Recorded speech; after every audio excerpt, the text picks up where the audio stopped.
And I'll say something about Occam's razor, which is popular notion that scientists should always look for the simplest possible explanation. What you'll find in electromedicine is that most of the scientists that talk about it will look for the most complicated explanation, and they'll religiously stick to it and ignore every rational consideration. So Occam's razor becomes like a threatening weapon to them.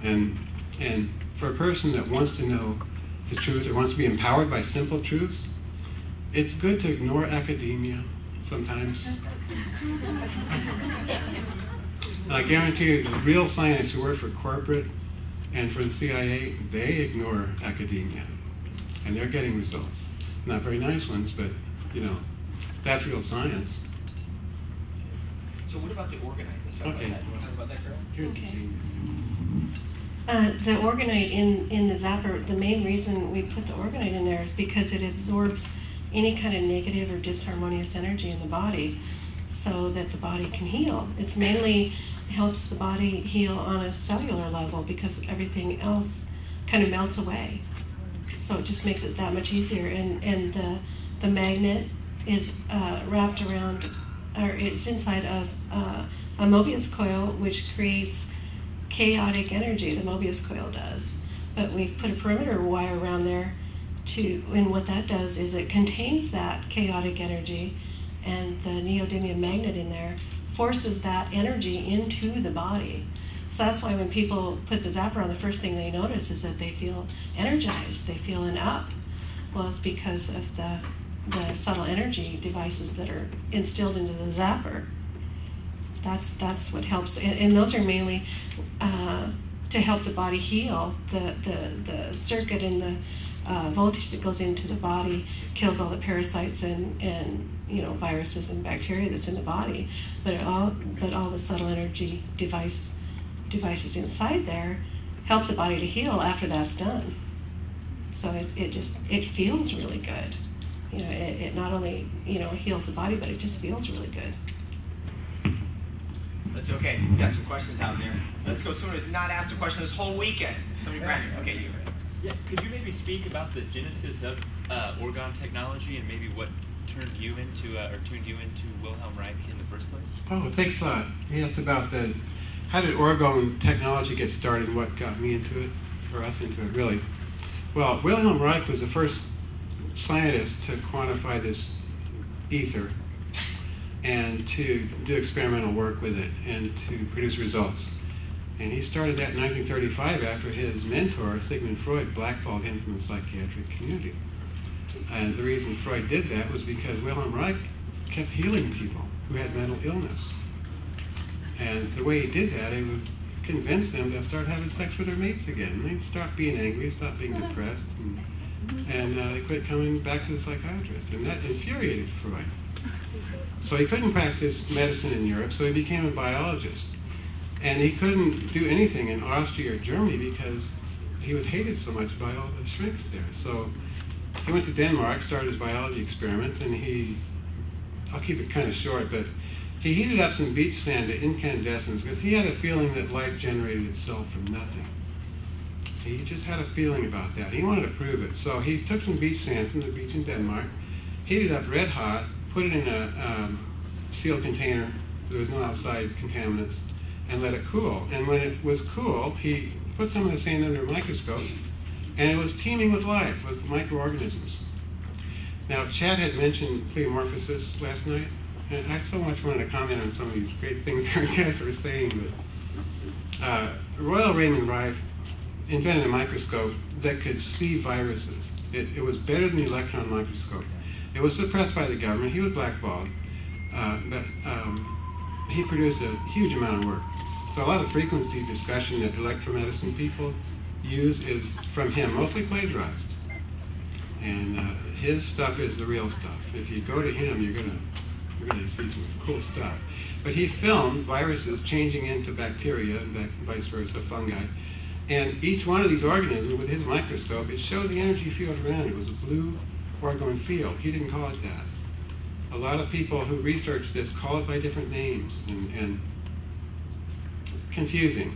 And Reich was the first one, so I think he can be excused. But it's prana, chi, life force, and animal magnetism. These are all the same thing. It's the ether. Tesla called it ether. It's pre-existent. It's before matter energy. It's the foundation of everything else. So when you work with that, you're getting to the root. You know, you can make some things happen. There's no end to what you can do, and this is what's been done. So, and as to Sacred Steve's comment about a parasite turning into a helpful organism, I don't know. Maybe that happens. It's intriguing. I'd love to see some evidence of that. That would be very encouraging. Anyway, so I studied Reich's work because I did a lot of reading at one point. I got a box of books from somebody. So I got a book by Serge Kahili King called Earth Energies, and it told how to make orgone accumulators with layers of saran wrap and aluminum foil. And so I started doing this, and I made all kinds of configurations. I worked with people who were psychic or dowsers, and they would tell me how to make these things to help them do better work. And that's how I met Carol. I took her a orgone accumulator cube in exchange for a psychic reading when I first met her. Was it the Zapper or the orgone accumulator? It was a Zapper. Okay, well, the second reading. And she said, wow, everything looks clear. I can see, I can focus better, I can see more stuff, everything's brighter. And that's the effect of orgone, because orgone is the radionics, magic, everything works through orgone. And so does radio, by the way, and Tesla knew that. It's not about anything but orgone, ether. And so I could do all kinds of things. I built one I could lay down in, and it was just amazing. You know, like a big coffin. It was wonderful. Yeah, I was working outside a lot. I was a sign painter in those days. So in the winter, I'd get hypothermia.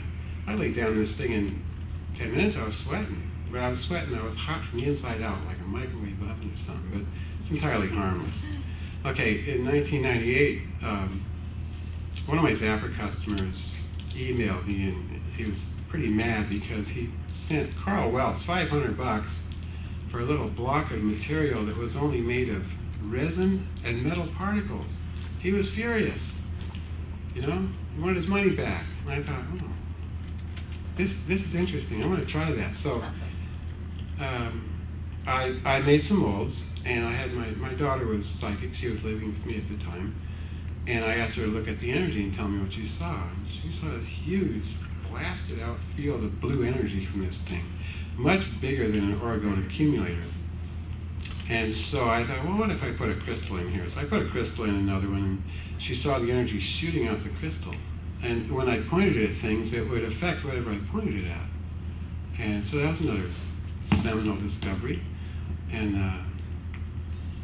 when Carol and I got together, we started experimenting on the environment. And she can talk about that better than I can. Tell about her early gifting with the fairies. Well, she gets in party mode. She talks a lot, but she's a general. But my wife sees elementals. She talks to them. She reads. She's telepathic. She can get out of her body, go in the past or future. She's one of the really good psychics. That's very humble, and that's one of the things that attract me to her. The arrogant ones, I can't really, don't have much use for. But there are a few like her, and through the internet we're finding more.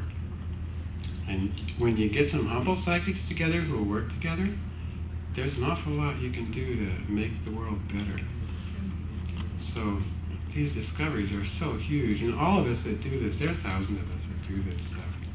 None of us have an inkling of how big this is, You may have seen the sylphs in the sky yesterday over the forest fire.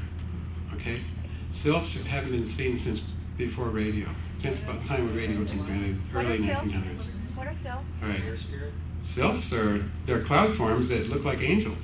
Oh, yeah. And my wife said, those are angels. I thought, maybe.